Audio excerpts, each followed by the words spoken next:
Hello students, so today I am here again with two more prepositions and these are by and with. So students, today I am going to discuss with you various situations in which you can use these two prepositions by and with.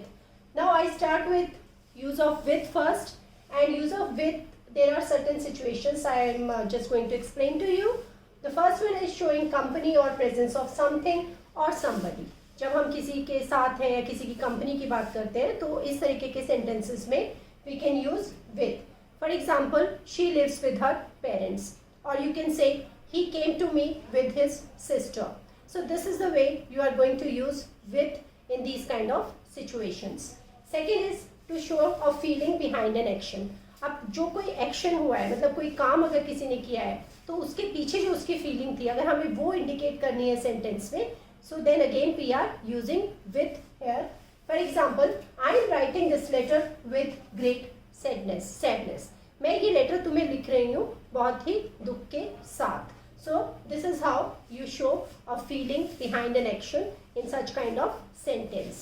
Next is showing an effect या असर. जैसे मैंने यहाँ पे लिखा कि अगर कोई भी एक कुछ हुआ है और उसका क्या असर किसी के ऊपर पड़ा, इस तरीके का जो सेंटेंस है, जैसे कि his fingers were numb with cold, उसकी उंगलियां सुन्न पड़ गई थी ठंड से, तो यहाँ पे मैंने with यूज किया.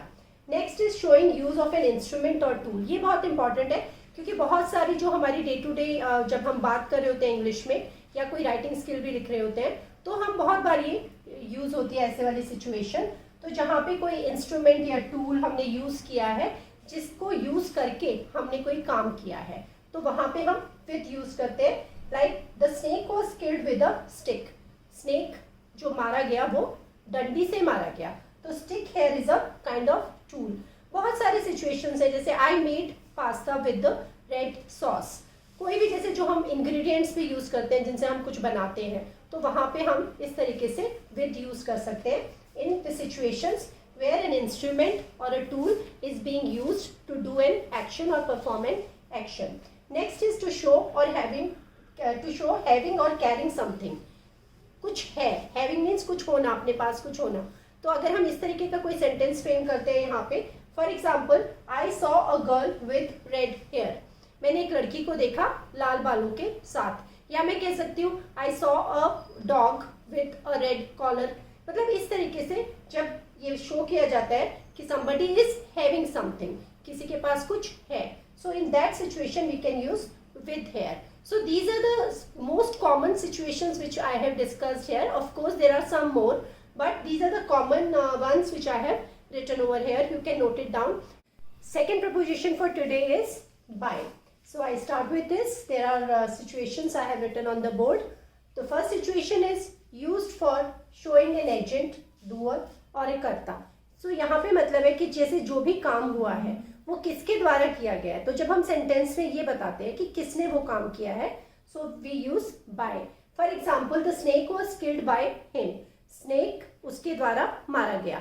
प्रीवियस वीडियो में I discuss like about the snake that the snake was killed with a stick. So in this situation stick वहाँ पे एज एन इंस्ट्रूमेंट यूज की गई थी, एज अ टूल यूज की गई थी स्नेक को मारने के लिए. और यहाँ पे बाय इसलिए है क्योंकि जिसने काम किया था हम उससे पहले इस प्रपोजिशन को लगा रहे हैं. Second is use for showing a time limit और time expression. whenever there is a time limit given, like for example if your teachers keep on saying or asking you to finish your homework on time, so they can say you should finish your homework by 6 p.m. today.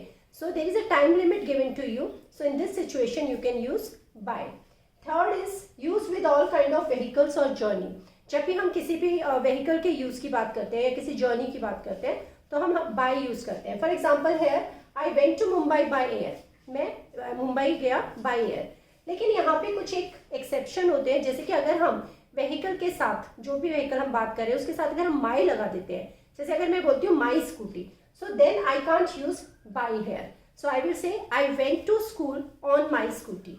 So if my is written before the vehicle, then you should not use by. This is the exception, you must know. Next is used for showing situation of next to or near. के साथ है, के पास. अगर हम इस तरीके का जो सेंटेंस बात करते हैं तो उसमें हम by यूज कर सकते हैं. For example, the house is by the river. या अगर मैं बोलूँ come and sit by me. So these are the situations for this kind of example. Next is use with reflexive pronoun. Now what is reflexive? You must know the meaning. The meaning of reflexive is when any activity is done alone. So that time you are using reflexive word here, and reflexive pronoun में होता है जैसे कि myself, yourself. So these are the examples. I love to read by myself. In this situation you can use by here. यहाँ पे भी एक exception होता है जिसमें कुछ situation में विद भी यूज किया जा सकता है, जैसे कि he was not happy with himself.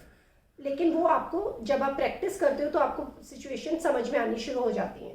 Next is use for showing a method of payment. Like for example if you go for shopping and then you are asked to do the payment there और make the payment.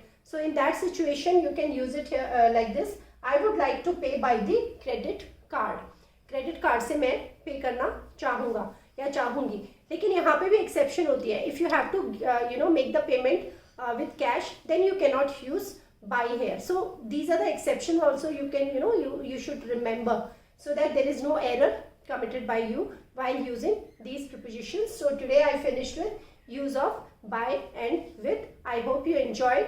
So do subscribe to my channel and press the bell icon to stay updated. Thank you.